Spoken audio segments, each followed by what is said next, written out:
Hello guys! Hello Earth signs, Virgo, Capricorn, and Taurus. Welcome. Okay. Earth signs, Virgo, Capricorn, and Taurus. Tingnan natin kung anong messages, kung anong vibration, kung anong energy ang para sa inyo. Okay. Earth signs, Virgo, Capricorn, and Taurus.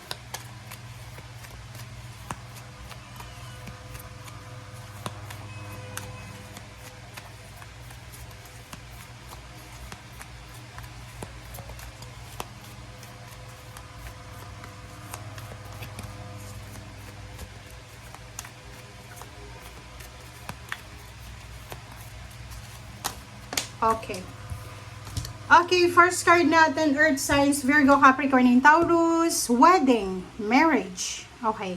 So, pwedeng meron sa inyo dito, Earth signs, Virgo, Capricorn, and Taurus, na for the next 3 days or 5 days, tungkol sa kasal, pag-aasawa, ang posibleng pag-uusapan. Pwedeng may engagement sa Sunday, or posibleng merong mindset tungkol sa pag-aasawa ang posibleng mabuo. Okay? So, marriage is the union of two souls joined in love, mutual respect, and commitment. So, dito sinasabi na posibleng may wedding anniversaries, may engagement plan, or posibleng yun nga, may mga celebration of marriage dito na pwedeng mangyari.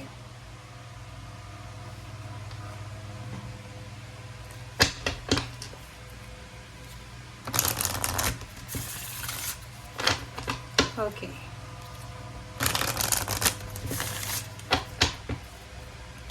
Earth signs, Virgo, Capricorn, and Taurus. Earth signs, Virgo, Capricorn, and Taurus. Tingnan natin.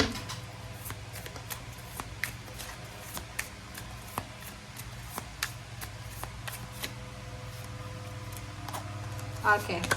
Second deck natin is Love, Compassion. So, nakikita ko sir dito na Earth signs, Virgo, Capricorn, and Taurus na ang focus mo ngayon is pagmamahal or ang focus mo ngayon is love life. So, tingnan mo siya.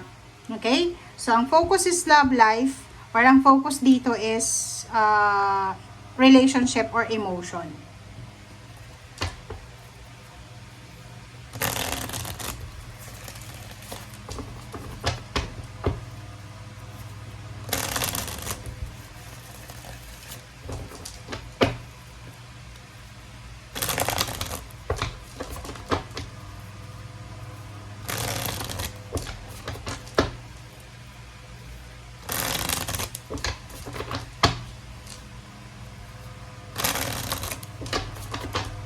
Okay.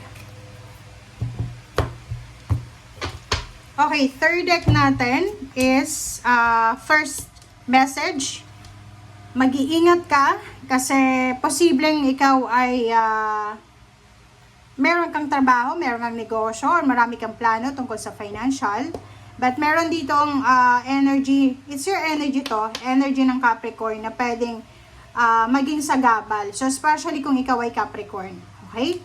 Pwedeng ikaw ay Capricorn and may mga sagabal sa'yo kung paano mo makukuha yung success talaga, financial success na gusto mong makamit sa buhay mo. So, paki-comment ka sa comment section if you are resonated. Paki-comment sa comment section kung tama ba to na ginagawa ko. Pwedeng yun. Kailangan mag-ipon ng pera para sa pagpapakasal.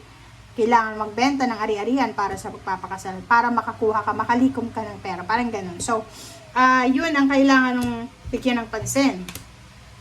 But, sinasabi ng barahan na for the next 3 days, nakikita ko na financially, maayos naman yung mga pag-iisip nyo.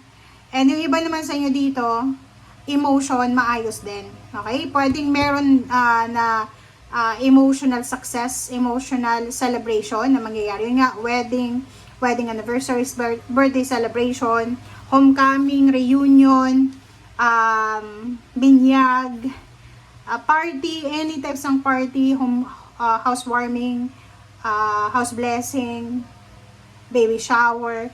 Lahat ng klase ng okasyon ay possible na or pwedeng victory party.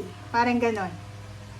So, may The Hermit dito, sinasabi ng barahan na for the next 3 days or 1 week, magiging sobrang solemn, peaceful ang sitwasyon nyo. Okay? Magiging maayos ang takbo ng inyong relationship and at the same time, family. Okay, next card is Knight of Pentacles.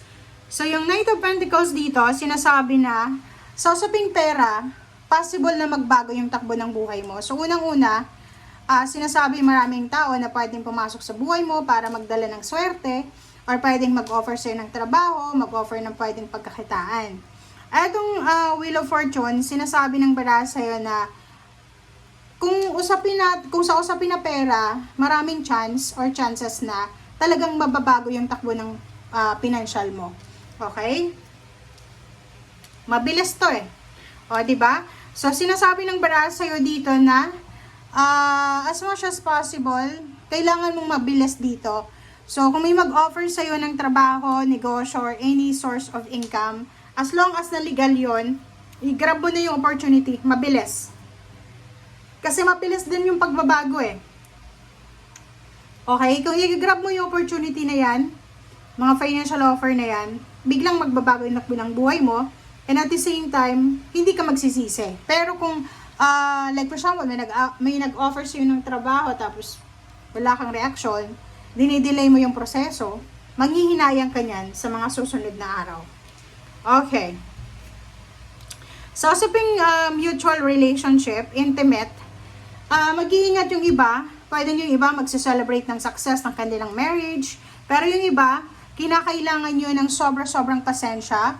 Kailangan yung i-work out yung relationship nyo para maiwasan yung mga grudges and resentment sa relationship, para maiwasan ng tukso ng pain and heartaches. Okay? So, 9 of Cups, sinasabi ng baraha sa'yo dito na nakikita ko, mayroon dito na Earth signs, Virgo, Capricorn, and Taurus na galing siya sa isang relationship na napaka-toxic, pwedeng heartbroken siya, hiwalay sa asawa, hiwalay sa boyfriend, girlfriend, wala pang relasyon. And marami kang pinagdaanan na pagsubok sa relationship is because siguro wala kang pasensya, hindi ka marunong humawak ng relationship. But now, nakikita ko sa'yo dito na meron kang wini-wish na emotional partner. Yun, kaibigan, intimate partner, yung asawa, wini-wish na kalibin partner, boyfriend, girlfriend, na posibleng papasok sa buhay mo. Okay? Okay, so last 2 cards tayo. So makikita mo is 6 and 3.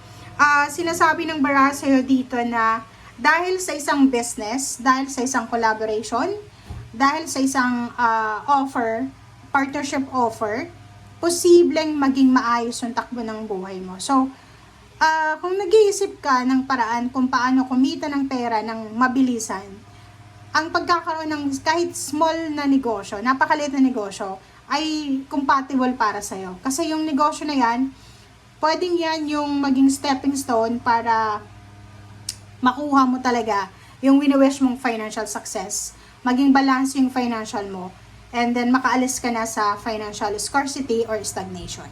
Okay? Thank you guys. Bye!